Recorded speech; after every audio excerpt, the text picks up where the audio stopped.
नमस्कार साथियों, मेरा नाम है आर.के. सिंह। संस्कृति पीसीएस यूट्यूब चैनल के इन्वायरमेंट इकोलॉजी श्रृंखला में आप सभी का स्वागत है। इस श्रृंखला के क्रम में आज हम जिस टॉपिक की चर्चा करने वाले हैं वो है वाल्मीकि टाइगर रिजर्व। तो इस टाइगर रिजर्व के चर्चा में होने के पीछे आखिर कारण क्या है और इससे जुड़े हुए जो भी अहम पहलू हैं उन पर भी एक एक करके हम डिटेल से बात करने वाले हैं। सबसे पहले हम देख लेते हैं कि आखिर ये जो टाइगर रिजर्व है ये चर्चा में क्यों है।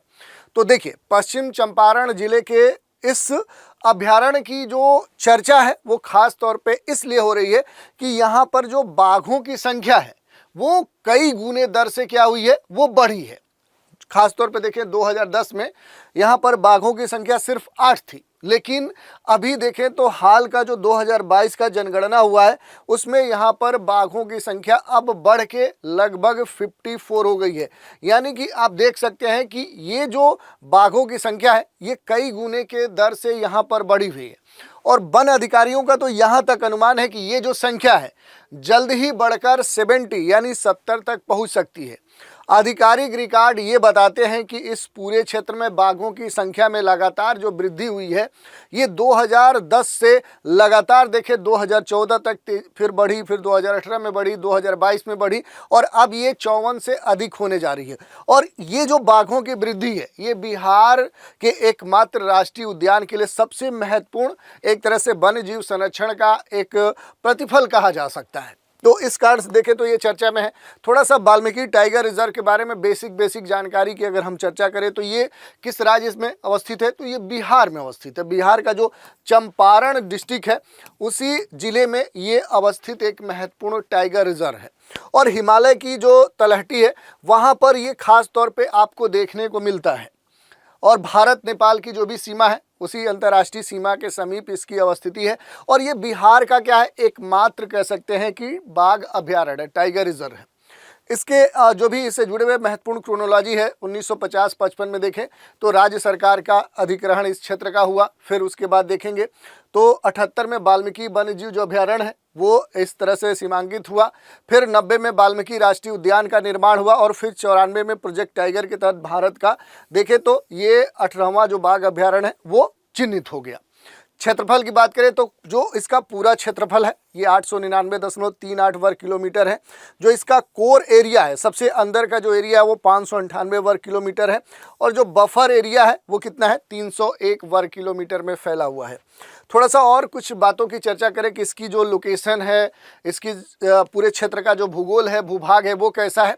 तो पहले हमने बताया कि ये बिहार राज्य के चंपारण डिस्ट्रिक्ट में जो हिमालय की जो तराई वाला जो क्षेत्र है, हिमालय के अगर खास तौर पे यहाँ भारत नेपाल की सीमा के पास जाएंगे तो यहाँ पर जो तराई वाला क्षेत्र है उसी क्षेत्र में इसकी अवस्थिति आपको देखने को मिलेगी। पूरा जो क्षेत्र है ये खास तौर पे अलूवियल जो सॉइल होता है, जो जलोढ़क मृदा होती है, उसी मृदा से पूरी तरह से आप देखेंगे ये समृद्ध क्षेत्र है।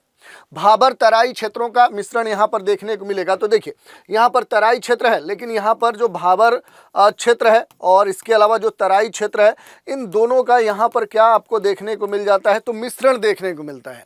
गंगा का मैदानी क्षेत्र है, जैव भौगोलिक दृष्टिकोण से देखें तो ये अहम माना जाता है। इसके अलावा अगर आप देखेंगे तो इस पूरे क्षेत्र में ये इसका पूरा हमने दिखाया कि वाल्मीकि जो टाइगर रिजर्व है इसकी जो अवस्थिति है एकदम से भारत नेपाल की सीमा पर जाएंगे तो आपको देखने को मिलेगा। और ये खास तौर पे देखें इस पूरे क्षेत्र में हिमालय की जो एकदम से तलहटी है, एकदम ये हिमालय वाला देखिए नेपाल के हिमालय वाला क्षेत्र है, तो इसी हिमालय के तलहटी में क्या आपको ये जो महत्वपूर्ण टाइगर रिजर्व है ये आपको देखने को मिलता है। तो बाकी इसकी क्रोनोलॉजी हमने देख लिया कि आखिर कब इसे चिन्हित किया गया, कैसे कैसे इसका इम्प्रूवमेंट हुआ। इसका एक छोटा सा विवरण आपके सामने दिया गया है। बिहार के पश्चिम चंपारण जिले से ये संबंधित है, कितने क्षेत्र में फैला हुआ है, कब इसका राज्य के द्वारा अधिग्रहित किया गया, फिर कैसे ये वन्यजीव अभयारण्य बना, फिर टाइगर रिजर्व बना। और ये खास इसलिए भी हो जाता है कि बिहार का एकमात्र ये क्या है, बाघ अभयारण्य है, टाइगर रिजर्व है। और इस कारण से देखेंगे तो चूंकि तेजी से यहाँ पर बाघों की जो संख्या बढ़ी है तो बिहार में जो वन्य जीव संरक्षण उसके दृष्टिकोण से तो महत्वपूर्ण है ही, बल्कि भारत के यानी केंद्रीय स्तर पे जो भी बाघों के लिए जो एक तरह से संरक्षण, उनके वृद्धि के लिए प्रयास किए जा रहे हैं उस दृष्टिकोण से भी ये अहम है। अगर इसके नाम की उत्पत्ति की बात करें तो इसका जो नाम है ये हिंदू महाकाव्य रामायण के रचयिता जो ऋषि वाल्मीकि हैं उन्हीं के नाम पर ये रखा गया है। और ये जो टाइगर रिजर्व है इसकी जो सीमाएं हैं ये कई जगहों से लगती है। जैसे उत्तर में देखेंगे नेपाल का ये देखिए चितवन जो नेशनल पार्क है उससे ये अपनी सीमा साझा करता है। दूसरी तरफ देखेंगे तो बिहार के मैदानी भाग से ये जुड़ा हुआ है। और उत्तर प्रदेश का यहाँ पर जो सुहागी बरवा जो वन्य जीव अभयारण्य है उससे भी क्या होता है ये अपनी सीमा साझा करता है। और गंडक नदी तो पूरा इस क्षेत्र को एक तरह से घेरे हुए है। ये जो पूरा क्षेत्र है ये जंगल, घास के मैदान, आर्द्र भूमि से मिलकर पूरा बना हुआ ये वाल्मीकि जो टाइगर रिजर्व है। और हिमालय के तराई वनों में सबसे पूर्वी सीमा ये पर स्थित है। और भारत में हिमालयी जो तराई के जो जंगल हैं उनकी सबसे पूर्वी सीमा ये बनाता है। और बिहार का एकमात्र जो कि बाघ कह सकते हैं अभ्यारण्य भी है। और इस दृष्टिकोण से देखें तो ये देश में गंगा का जो मैदानी क्षेत्र है वहाँ की जो जैव भौगोलिक स्थिति है और इस पूरे क्षेत्र में देखेंगे तो वन, आर्द्र भूमि, भाबर क्षेत्र, तराई क्षेत्र, तो अलग अलग जो एक तरह से विशेषताएं हैं उनसे मिला जुला ये पूरा क्षेत्र यहाँ पर देखने को मिलता है। ये जो पूरा क्षेत्र यहाँ पर कई सारी नदियाँ प्रवाहित होती है जिसमें मुख्य जो नदी है वो गंडक है। उसके अलावा मसान, पंडाई, मनोर, हरहा, भापसा, ये सारे यहाँ पर इस क्षेत्र में प्रवाहित होती हैं। और इस पूरे क्षेत्र में देखेंगे तो लगभग 120 से अधिक जो गाँव हैं वो आपको देखने को मिलेंगे। और कई सारे जो गाँव हैं वो सेंसिटिव स्थिति में मौजूद हैं। इस पूरे क्षेत्र में देखेंगे अगर वेजिटेशन की बात करेंगे तो यहाँ पर अलग अलग प्रकार के जो भी वनस्पति हैं वो आपको देखने को मिलेंगे। लेकिन उनमें मुख्य रूप से जो पाई जाती हैं उसमें उष्णकटिबंधीय जो आर्द्र पर्णपाती वन है, यानी कि जहाँ पर तापमान अधिक होता है, वर्षा लगभग 100 से लेकर 200 सेंटीमीटर होती है, वैसी वनस्पतियाँ यहाँ पर खास तौर पर विकसित हुई हैं। घास के बड़े बड़े मैदान देखने को मिलेंगे, समाना वनस्पति या फिर नदी तटीय जो वन है, जैसे आप देख सकते हैं कि आर्द्र भूमि वाले क्षेत्र में या नदी के तट के किनारे जो भी वनस्पति है वो खास तौर पे यहाँ पर देखने को मिलेगी। और इन वनस्पतियों में मुख्य रूप से देखेंगे तो साल, सागौन, बांस, सेमल, खैर के जो वृक्ष हैं ये बड़ी संख्या में आपको इस पूरे क्षेत्र में देखने को मिल जाते हैं। इस पूरे क्षेत्र में अगर वन जीवों की बात करेंगे तो अलग अलग तरह के वन जीव आपको देखने को मिलेंगे। जैसे स्तनधारियों की बात करेंगे तो बाघ, तेंदुआ, फिशिंग कैट, लेपर्ड कैट, गौर, स्लॉथ, भालू आपको यहाँ पर देखने को मिलते हैं। और हिरण की कई सारी जो प्रजातियां हैं वो भी आपको यहाँ पर देखने को मिल सकती हैं। जैसे सांबर है, हॉग डियर है, चीतल है, काला हिरण है। प्राइमेट्स में लंगूर और रिसस बंदर जैसे जो वन्य जीव हैं वो भी यहाँ पर आपको देखने को मिल जाते हैं। और इसी कारण से देखेंगे इस पूरे टाइगर रिजर्व का अपना एक जो पारिस्थितिकी और एक जो रणनीतिक महत्व है वो खास तौर पर हो जाता है। क्योंकि देखिए यहाँ पर भारत नेपाल की सीमा पर अवस्थित होने के कारण ये क्या है, एक जो टाइगर कॉरिडोर है उसका निर्माण करता है। चितवन जो नेशनल पार्क है उसके साथ इसके जो भी बायोडाइवर्सिटी जो कनेक्टिविटी है वो बन जाती है।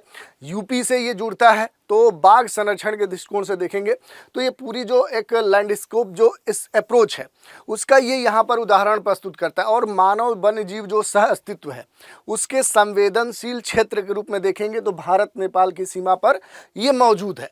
तो इस तरह से हमने देख लिया इस पूरे वाल्मीकि टाइगर रिजर्व से जुड़ी हुई जो भी अहम बातें थी और उन पर एक चर्चा पर प्रश्न देख लेते हैं। वाल्मीकि जो टाइगर रिजर्व है इसकी जो अवस्थिति है किस भौगोलिक क्षेत्र में है? विकल्प दिए गए हैं, दक्कन का पठार, अरावली क्षेत्र या हिमालय की तलहटी यानी तराई क्षेत्र और मरुस्थली क्षेत्र। तो इसका उत्तर आप हमें कमेंट के माध्यम से क्या करते हैं, सेंड कर सकते हैं। तो इस तरह से हमने देख लिया कि आखिर ये जो टाइगर रिजर्व है क्यों चर्चा में है और इससे जुड़ी हुई जो भी महत्वपूर्ण भौगोलिक और जो भी जानकारी थी, पारिस्थितिकी जानकारी थी, उस पर भी हमने चर्चा की। तो आज के एपिसोड में इतना ही। आप सभी हमारे साथ बने रहें, इसके लिए धन्यवाद।